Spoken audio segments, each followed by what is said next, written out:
Joining us now, former Secretary of State and retired four-star General Colin Powell. Secretary Powell, good morning to you, sir. Good morning. How are you this morning? I'm very well. You know, we're so glad to have your perspective. You're a former Secretary of State. You're a general. You know better than anyone the powers that the president has at his disposal. How concerned are you about these final 12 days? Well, I think they will, unfold, and 12 days from now, he'll be out normally. But those who are suggesting impeachment or the Article 25th Amendment, that's time-consuming. I wish he would just do what Nixon did, and that's step down. Somebody ought to go up there and tell him, it's over. Plane's waiting for you, you're out. That way, he would not only step down, he would, in addition, sort of cut the guts out from underneath this group of people who he has working for him. What he is responsible for is one of the most disgusting things I've ever seen in all my years as a government employee here in the United States of America and in Washington, D.C. He should be totally ashamed of himself, and he should take that shame and turn it into a resignation as quickly as possible. You know, there are reports, Chuck Todd was reporting about it a little earlier, that some former officials have called over to the White House and said to the national security officials, those are in the cabinet with national security positions, and saying, please don't resign. You know, we've seen cabinet members who've resigned, education secretary, transportation secretary. Is that how you feel? Are you hoping that those national security officials hold on for the last 12 days? I'm not sure who they are, which ones we're talking about. I want to see the president step down. And there's enough of a government remaining and there are officials remaining to run it. And we have a vice president who could take over for the next 12 days. But right now, I think it's important that the president step down. And if he steps down, then I think we'll start to see all of these idiots who came out and did what they did 2 days ago beginning to step down because they no longer have a leader.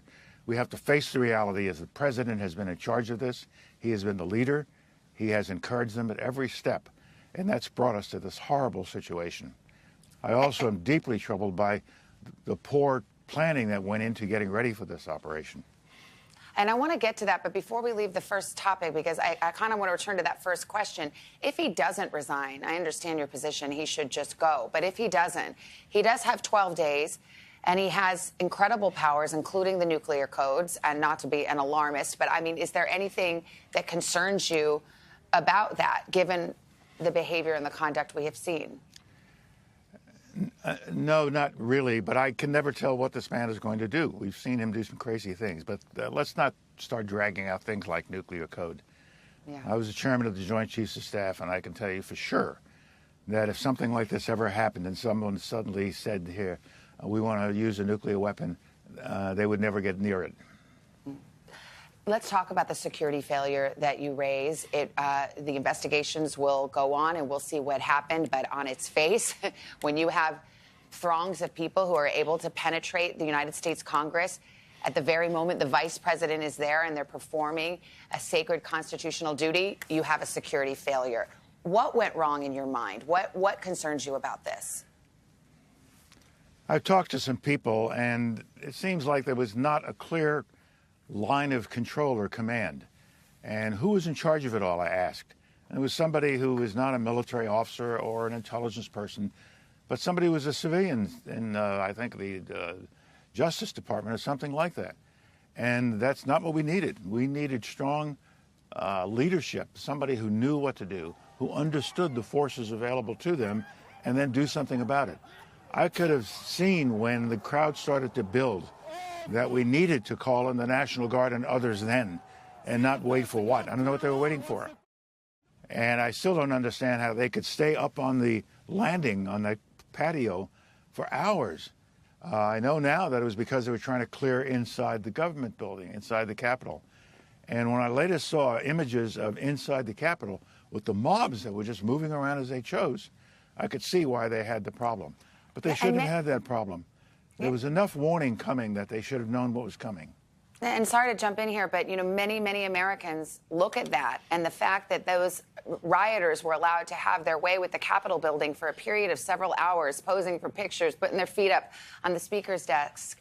Michelle Obama former First Lady put out a statement, and she was really blunt about it. One of the things she said was, the gulf between the responses to yesterday's riot and this summer's peaceful protests and the larger movement for racial justice is so painful, it hurts. I mean, she came right out and said it. If these had been Black Lives Matters protesters, you'd have a different story. Do you agree? I don't know. I'm not a mind reader. I'm worried about what happened 2 days ago. I would not spend time trying to compare the two.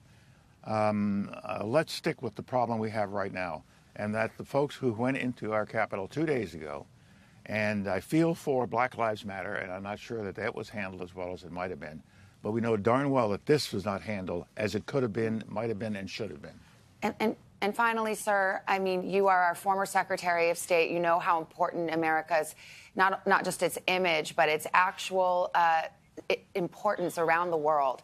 What message do you think what happened on Wednesday has sent to our adversaries, and how concerned are you about that? It was a terrible message that was sent to our adversaries, and more importantly, it was sent to our friends and allies. I think it's reparable. We can work on that and fix it, because we have a new team coming in. We have a new president coming in, Joe Biden, who I've known for decades, and I think has a better understanding of diplomacy and a better understanding of reaching out, and speaks with a normal tone, and not the kind of tone that President who is about to leave office used to speak all the time, insulting people, constantly insulting people, our allies, getting rid of agreements that made sense just because he wanted to. There was never any discussion about it. That's on its way out in 13 days or before, if Congress can figure out a way to make it before. But 13 days is what I see. All right. Secretary Colin Powell, it's good to see you. Good to have your perspective. Thank you very much. Good to see you again, dear.